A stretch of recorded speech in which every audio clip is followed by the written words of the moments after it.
Welcome back to Financial Therapy. It's not just about the money. I'm personal financial planner, columnist, and financial therapist Rick Kahler. Research tells us that 90% of all financial decisions are made emotionally, not logically. For nearly 4 decades, I've been helping people make better money decisions. So what makes my financial worldview different from most financial experts? I blend the nuts and bolts of financial advice with the emotions that drive making them. Good money decisions are not just about the money. So let's get started with today's episode. Welcome back to another edition. I want to speak on something that I spoke on around, I think it's episode 108, 109. It touches on that, which is the biggest risk to a financial plan for elderly is their children. And that is very true. I wanted to take that a little different direction in this particular podcast and speak on the fact that from my experience and position as a financial planner and a financial therapist is that the need for financial planning actually grows more intense as we age rather than less. And this comes from something that is not infrequent for me to observe or experience with clients. And I think I've written about this. I don't know if I've spoken on the podcast much about this, but there is a tendency for clients as they hit retirement age to think that their financial planning is done.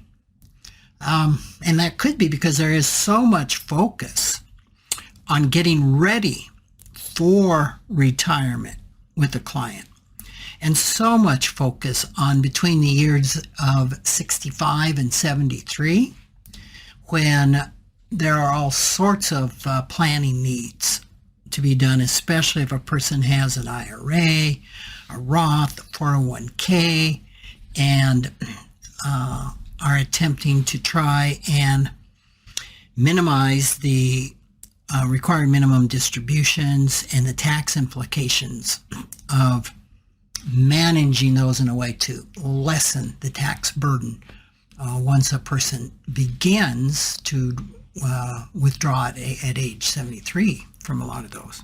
So we actually find in our financial planning firm that the tax needs, the tax planning for a senior is much more than that of somebody who's 30 years old or 40 years old or even a business owner. And I know this flies in the face of the money scripts of society that things get easier when a person faces retirement. And I mean, I have actually had clients discontinue services, financial planning services, as they age. And I would say the normal age really that I see this happening is probably after 75 and in the 80s. And they will often express something like, there's not much more financial planning for me to do. Everything is in place. I see these high fees that I'm paying. And I just think I can do this on my own. I've got kids that can help me because you're not doing much, so to speak. And I remember when one client said the equivalent of this. One of my planners said she doesn't realize she's just left the equivalent of a full-service bank to begin using a piggy bank. So that's what I want to address, because we can hit those periods of life where things are pretty stable financially. And it would be normal to question fees that a person's paying for a service that seemingly isn't needed. That's really quite reasonable. But therein is where some investigation needs to be done, because aging comes in what do I want to say, waves, and many of us age at different rates. And sometimes the aging process can be very gradual. Other times the aging process can almost come on like overnight, like and summers in the Black Hills can turn to winter in about a week. The fall is very short.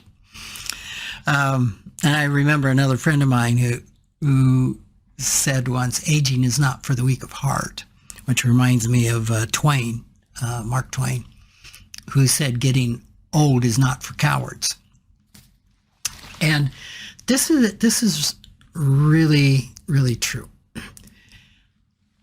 So what most people don't understand is financial planning is much easier for a 30-year-old who has pretty straightforward financial realities, like a steady paycheck and a lot of room to make decisions in the future. Like I said, they're pretty straightforward, but seniors face a completely unique set of complex financial challenges. And most of these, as I've already said, both the senior and their caretakers, which are oftentimes the kids, can be completely unaware of this. So the key thing to take from this is that financial planning for a senior is anything but simple or straightforward. There's just a ton of things to consider. And I think one of the biggest threats is the threat of dementia. And of course, this comes on at different ages and different,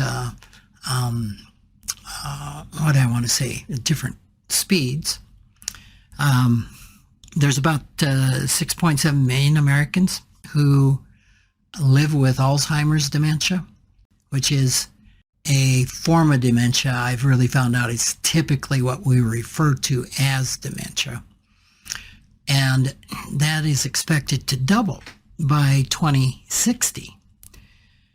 The sources that I've read suggest that the out-of-pocket costs of a person having dementia are several times greater than non-dementia.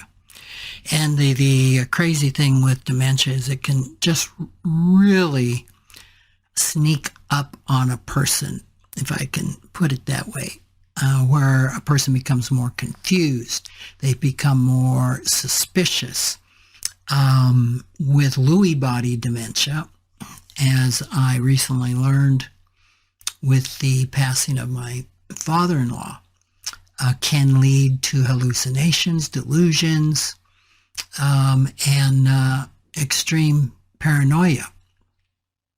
So this just makes comprehending the complex financial situation of a senior even worse. I mean, just the normal cognitive decline can make all of the complexity of aging as it pertains to our finances difficult. And one of the real threats of dementia, when it becomes paranoid or delusional, is that the senior can become really vulnerable to predatory practices, making impulsive decisions. The paranoia can sadly leave them thinking that a trusted advisor that maybe they've had for literally decades is now an adversary, now somebody who is after their money. And I wrote a column on this many years ago about a client who called me twice saying I was stealing her money. She'd been a client, I think, for 15 years at that time. And as it turned out, I reminded her, no, we've changed this. Remember when we talked about this? And we've changed this particular dividend check from this account to make it easier. And, oh, yeah, okay, yeah, I remember that. And then 2 weeks later, you're stealing my money. And before I could contact her attorney, who was another one of her advocates, as was I, her accounts all closed, the money transferred to some financial institution of which I was not specifically aware, but the story I made up is that an annuity salesman got a hold of her and had a wonderful payday. So these are just, dementia is just one of the things that a senior can face. And it can come on so slowly that a person isn't even aware of it. Other things that make things complex are just the uncertainties of health. Negotiating the healthcare bureaucracy is not for the faint of heart. Really takes a village to be helping a person out. There's the normal cognitive decline that I talked about. There are complicated family dynamics. Not every child has the best interest of the parents at heart. And it's been heart-rendering to watch some of those stories. There are the looming long-term care needs that are always issues to try and address and to try and time correctly, not wait too long to put those in place. Of course, the financial demands of long-term care, and I'm not talking about insurance, I'm talking about getting into a senior living facility or assisted living or skilled nursing care or in-home. And then something else that a lot of folks don't pay a lot of attention to is when we retire. For many people, this means starting to withdraw on the retirement funds that they've worked so hard to set aside. And done properly, the money will last for the person's life.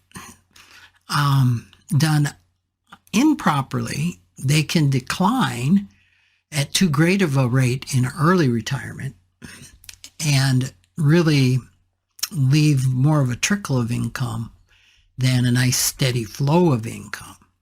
So all of this becomes a perfect storm for someone who is in their senior years.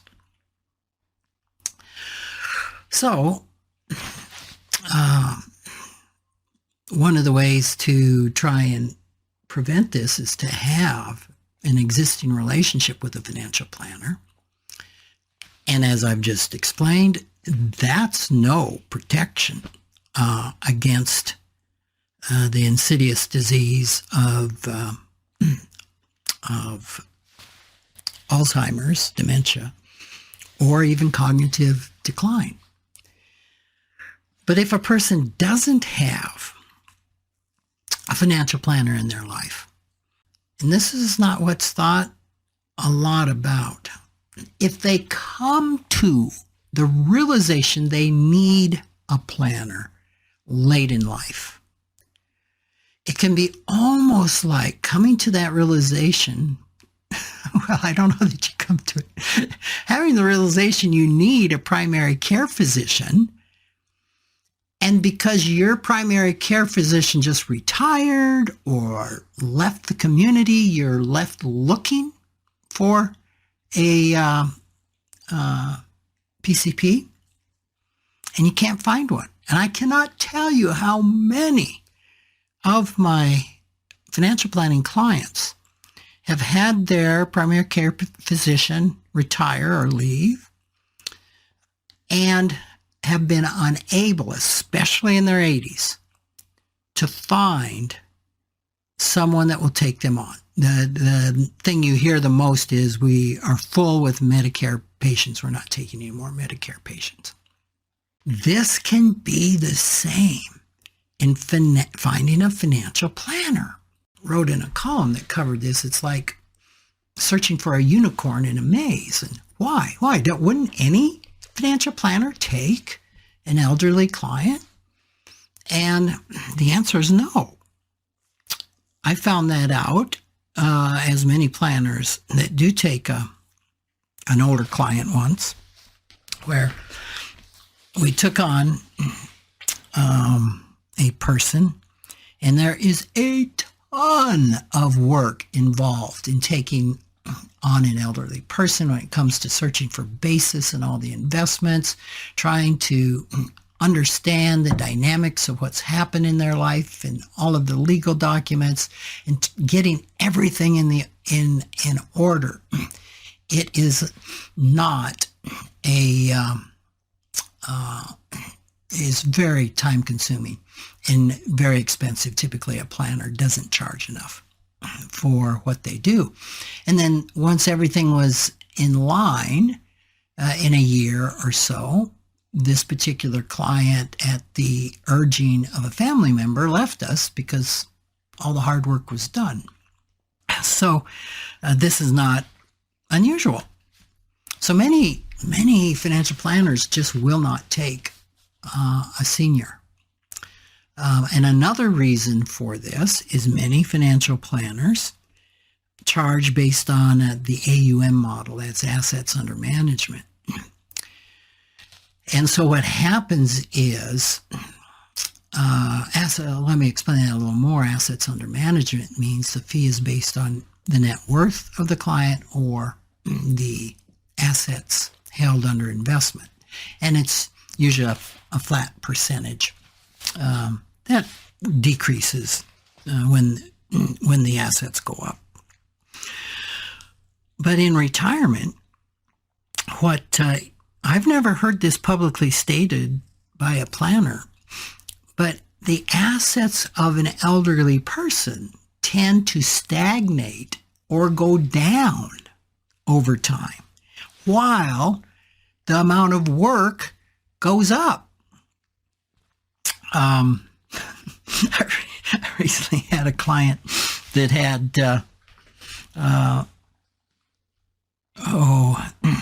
let's call it $6 million, and was complaining that the $6 million isn't changing.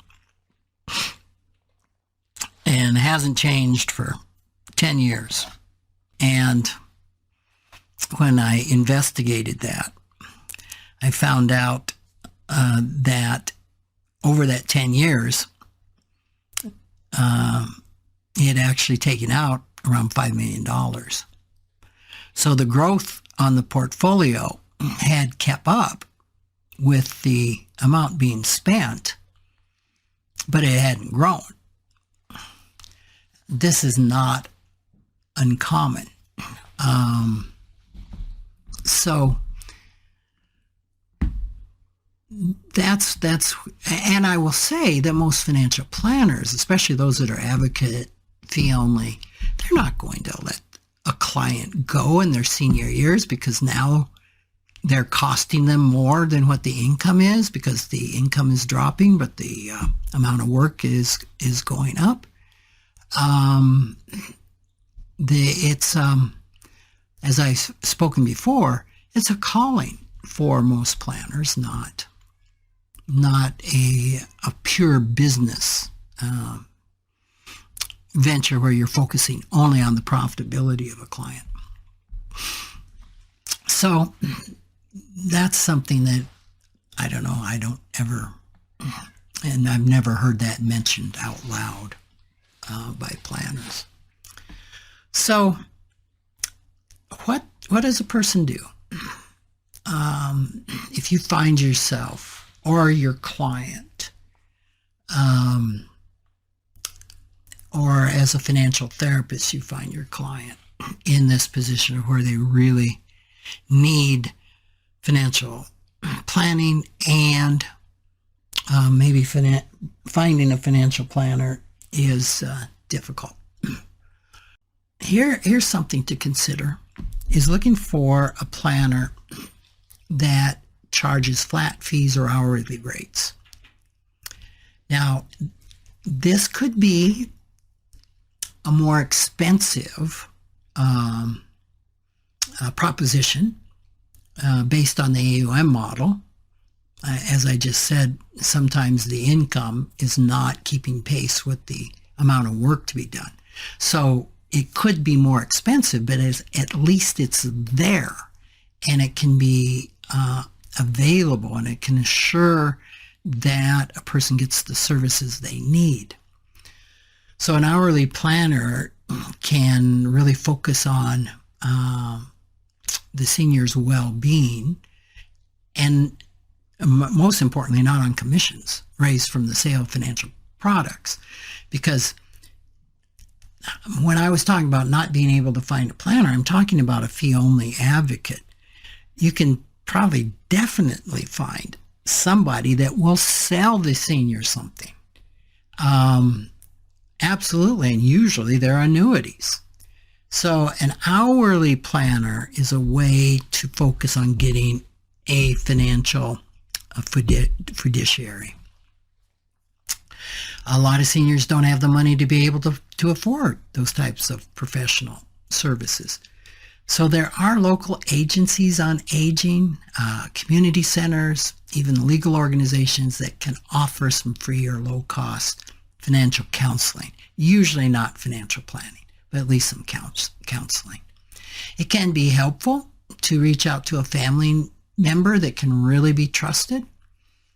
They have knowledge of the senior situation and more emotional understanding, theoretically, but that's not the case, right? In every family, sometimes it's quite the opposite, where the senior needs anybody but a family member.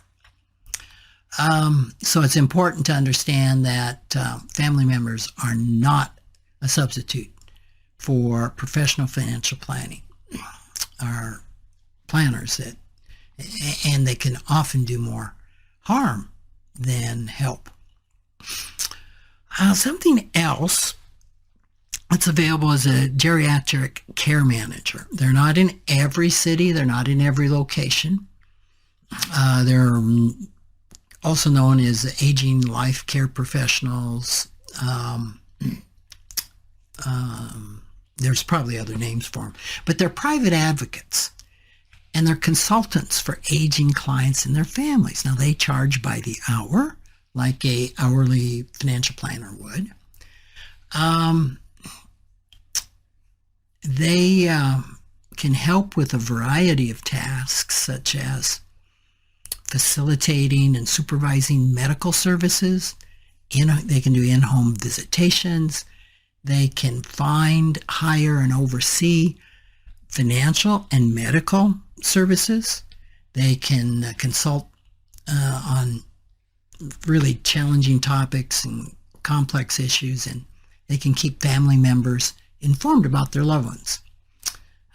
So these are great options if you happen to live in a market that has this as an option. And finally, you might be thinking, what has this all to do with financial therapy? Well, financial therapy is a combination of financial and therapy, right? But a person needs to also focus on their mental health. I think there's another money script that, or maybe just a life script, that older folks don't need a therapist. Well, they may need a therapist more than somebody who's a lot younger. The emotional toll of all of these financial challenges can be devastating on a senior's well-being.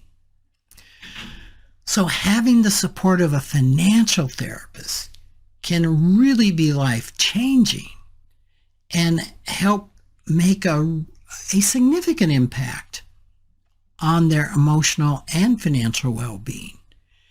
They can be another support person, another advocate in that person's life to really help them cope with depression, which is often very prominent in the aging. My mother-in-law once called it age rage. And just all of those difficult emotions that can come to the surface. So my hope is that as a society, we can rewrite the narrative on aging.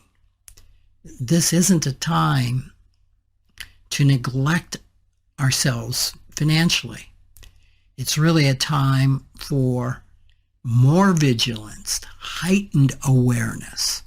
Seniors deserve not less, but more financial planning.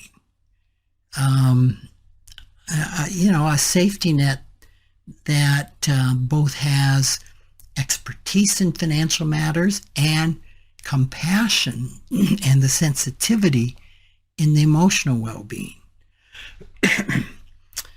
So,